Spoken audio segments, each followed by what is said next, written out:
Hello and welcome to an impromptu and very quick video covering the Wimbledon game last night and of course the upcoming game to Wolves. I just got to apologise to everybody that subscribes to the channel. Myself and Gio, well, we're both away. Hopefully you might be able to see behind me. I'm away at the moment. Gio is away and it's been his birthday as well. You might want to send him a birthday message or something like that. So normal service will be resumed as from next week. I'm back to watch the game at Wolves, so there'll be videos from the Wolves game, and as I say, normal service resumed after that. I didn't see the Wimbledon game last night, actually. I had to get my dad to record it on Sky, and I have subsequently watched it this morning, so now I know a little bit more about it. I just don't have any internet connection at all. Hence the reason I'm sat in a car park now, because I've got a bit of 4G, and I'm going to upload this straight away from here. Before I start, can I just please ask that you download the OneFootball app, which we keep plugging and keep talking about on this. They've assured me if enough people download it from the link below, they'll buy me a new pair of pants and a new jumper, so I don't have to buy, wear my work one for a video. But hey-ho, so it's a OneFootball app. It keeps you up to date. Funny enough, I didn't have a signal last night, but I didn't even have 4G. I had something like, I had 2 bars and an E next to it, but I was getting the reports through the OneFootball app was coming through, so I kept up to date. Oh, crikey, I was sweating as well. 1-0, seemed to be 1-0 for a long time. Not only that, if you do travel and go to the games at the London Stadium, get in touch with either myself or Gio. We've got a discount code for the Moxie Hotel, which is a Marriott hotel. Hammers Chat members, or anyone that subscribes to Hammers Chat, you get a discount for your stay over, and it's right next, it's in Westfields, it's right by the steps going up to the station. So contact us if you need to stay over. It's very, very good, it's very close, and you get a discount. We don't want you to do anything, you just get a discount just by following us and subscribing to us. So let us know and you get a significant amount off. Anyway, on to last night. Well, as I say, I was keeping track of it as much as I could. I saw the teams come through. As I say, the app sent through the starting line. I thought, okay, you sort of gone second team, but it was still strong, wasn't it? It was still what you would call a senior team. I saw Cullen and I think Holland were on the bench, but by and large, it was a senior team. And I think it was probably worse watching it be 1-0 for so long. I saw that there'd been a red card, and then the longer it went on against 10 men, you're just thinking, well, this ain't good. I thought we were going out. But I watched it today, and I thought, oh, this isn't too bad. But as my old man said, it's not too bad. He said, because you know we're going to win. You know it's 3-1. And with that in mind, I can understand it. And I just it didn't look too clever. We were retaining the ball well. And I saw at one point we had 80% possession or something like that, which was pretty good. And we had a lot of shots. And I just thought if Chicharito would have, he could have made it a lot easier for us early on, that's for sure. Were they hindered by going a man down? Yeah, of course, I think any team were, but they went ahead so early, it just put an unnecessary amount of pressure on us, which we sort of brought on ourselves. And I thought we were retaining the ball well, but without actually punching through the middle. I thought Obiang and Rice didn't play too badly. He looked all right, but I think him and Obiang in the middle, it just wasn't happening for him. We weren't really creating anything decent through the middle, and we were struggling to deal with them. For wide, we looked all right. I think Yarmolenko, he took a little while to get into it, but he got better as the game went on. And I think I'll talk about Wolves in a second, as somebody I would like to see involved against Wolves. I thought Cresswell did okay. Cresswell didn't do too bad. But as I say, I thought Chicharito had a really good chance to get that wrapped up and get that game wrapped up. And it didn't look fine on his best. He dyed his hair grey as well. But I didn't think he had to play like an old man as well. But he looked like somebody who had played a World Cup, certainly. So maybe, I don't know, maybe he's not had enough rest or something. Doesn't seem as sharp as he was. And there was one particular one where he spun and he turned, and I just thought last season Chicharito would have put that away. Zabaleta played. Well, we know why Zabaleta played. He's played Zabaleta because Fredericks, I thought, was very, very good in the last game against Arsenal. So clearly he was almost playing his second string with just maybe a couple of little tweaks in there as well. Snodgrass has obviously been a big feature, and he did all right. So he did all right. He's industrious, and he's not somebody that you're going to label as being somebody you're going to point your finger at. He's got industry, he's got a little bit of quality as well, and he works hard, and I can see why Pellegrini likes him. And he's gonna play him. I don't think he's going to start Yarmolenko, even though I'd like him to, because I just think Snodgrass offers Fredericks a little bit more defensive solidity, a little bit more cover, a little bit more protection in front there. Obviously, we saw him deployed on the left last night. Adrian was in goal. I did think of the first goal, I did wonder, you know, whether Fabianski might have got that. Maybe I was wrong. I didn't have time to listen to him all talk. I literally watched the game. I was even fast forward in some parts. So if I got some things wrong, please excuse me. We of course had Bonner and Diop at the back. For their goal, I think it was Obiang actually. I think it was Obiang who was maybe at fault for their goal.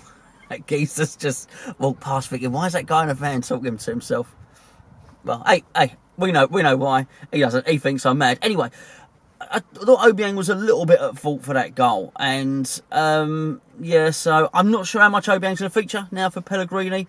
But anyway, I was moving on. I thought we laboured and we tried hard, but we kept passing it around. And eventually we got there. And that was a really good goal, wasn't it, from Diop? I thought it might have been deflected.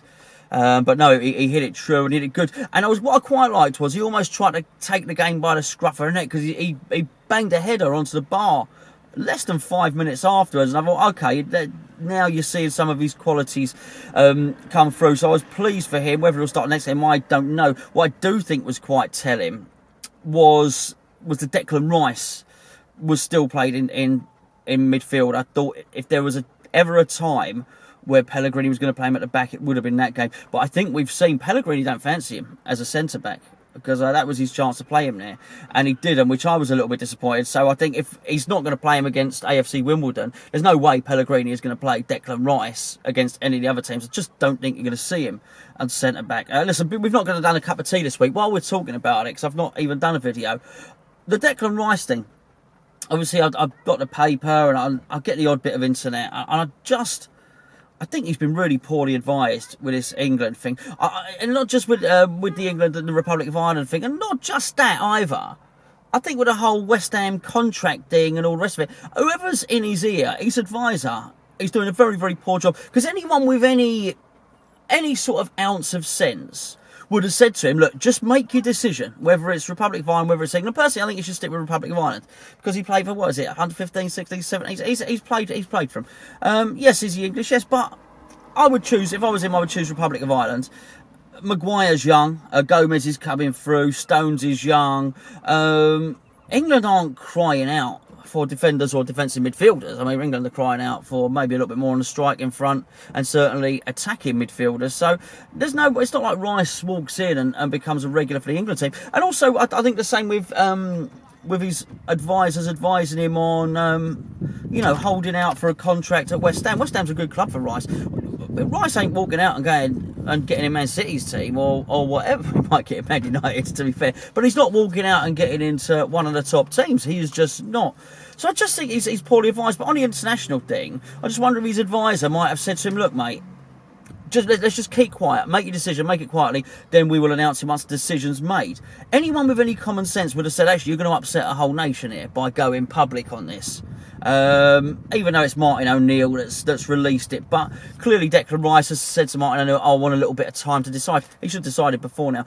And I just think somebody with maturity in his ear to say, don't upset a whole country, just make a decision. But because he's almost made it now that he can't play for Ireland, because you've seen all that stuff that Kevin Kilban and that idiot that used to play for Sunderland, or what's his name, McLean, the dirty one. He's come out and he's started saying this, that and the other, and he's almost set a whole country against him. It's very hard for Declan now to go and play for Ireland, and I'm sure that's not what O'Neill wanted. And I'm sure Declan seems like a nice lad. I'm sure he didn't want to be in a situation where he's really going to be booed by Irish fans now for whatever he does. So, yeah, poor, I don't know who's advising him, but poor agent. Very, very poor agent. Don't know who he is, but he's rubbish.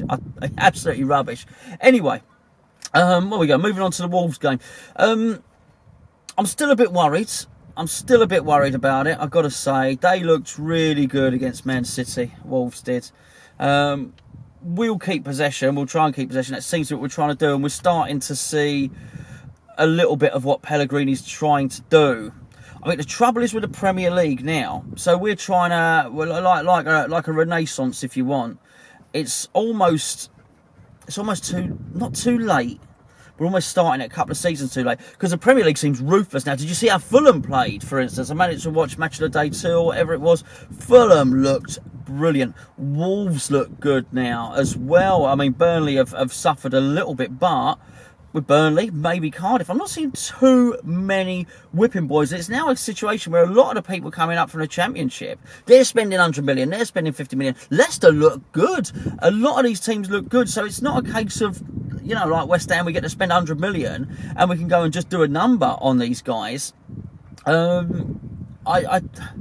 think it's a risky strategy, leaving it for too late. We should almost be on our third transfer window of spending well now, and it may take a little while longer to bed in than just the Wolves game. That's what I'm saying. So it could get a little bit worse before it gets a bit better.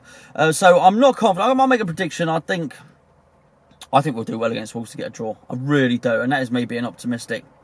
My heart's telling me we'll draw, my head's telling me we'll lose for some reason, but the little sparkle, and we saw it in the Wimbledon game, was Pellegrini knew something was up in that midfield, and he brought Anderson on. Anderson looks like he was going to make something happen again. A little bit more left than I would have liked again, but when he got into the middle, he caused trouble. I know he made the pass to Diop from the left, but there was a lot of times where he seemed to be interchanging with Snodgrass. I don't want to see him interchanging with Snodgrass. I don't want Snodgrass in the middle as our playmaker. We've seen what damage Anderson could do there, and now it's the time for Anderson to really flower and to really make the position his own and to make himself our number one guy. I want to see some man of the match performances from him and just get him buzzing in and around. We need Arnie back. We're going to need Arnie back. There's no doubt about that. We're going to need to be at our best. I think he's going to need to play Sanchez as well. And I think he will. That's why I think we know he's going to start, because almost he didn't play them. But I think whilst he sort of did try and rest and rotate for the cup game, I think he showed by bringing Anderson on that he was taking it seriously. He was savvy enough, Pellegrini, to know I've got to bring this guy on now. I've got to bring on my best player because we need to open things up, and that's why I think Cullen and Holland stayed on the bench. I think we would have seen him if it had been comfortable and would have been 4-0 up. But Wimbledon played well. Wimbledon were really good, and I've got a lot of time for Wimbledon in that sense, because I just think they've been stitched over like no other club, with, you know, them being moved to Milton Keynes, having the name changed, and all the rest of it. And they don't even get to keep their history. You know, you look in the MK Dons history books, and it looks like they won the FA Cup against Liverpool. Of course, they didn't. It was Wimbledon. So I feel that, you know, I feel a bit. I'm pleased. I want to beat them, but hopefully they go on and they do well when they climb up the leagues. And hopefully they finish above MK Dons forevermore. Because who would want that for your football club to be relocated and the name changed and all the rest of it? And yeah, I know. I don't mean from Upton Park to Stratford, but I mean Wimbledon are from Wimbledon, right? You know, crikey, not from Milton Keynes. So, but I think they put up a good fight. I thought the striker was good. The guy in central midfield had a really, really good game as well. I think got man of the match, actually. So they made it tough. It is easy to slip up. And, yeah, and I thought, yeah, it's hard to say we did well. I thought we were poor for large parts of that game. I thought we were really, really poor. Sorry, I'm just... There's a Ferrari parked over there. It's just I'll show you in a minute. I just thought we could have done a little bit better, but hey, we got the job done and we move on. Pellegrini needed a win, and I think we need something from the Wolves game. I think if we get a draw from the Wolves game, we'll start to say, oh, okay, his system is starting to work, his tactics are starting to work. That's about it, really. That's about it. As I say, I'm leaving here. I'll show you where I am. I'll show you where I am at the moment. There we go. Have a little look at that. Nice, isn't it? Not bad. Look, Ferrari. Not bad. Paul Harbour. Very nice. Harry Redknapp's house. I ain't got enough zoom on it. Harry Redknapp's house is over there somewhere. No, it's not. It's over there. It's over that bit. Right on there. He lives right on the edge of that little bit there. Nice for some, eh? Nice for some. Anyway, right, I'm going to leave it there. Thank you very much for joining me. I will catch up with you very, very soon after the Wolves game. Fingers crossed, eh?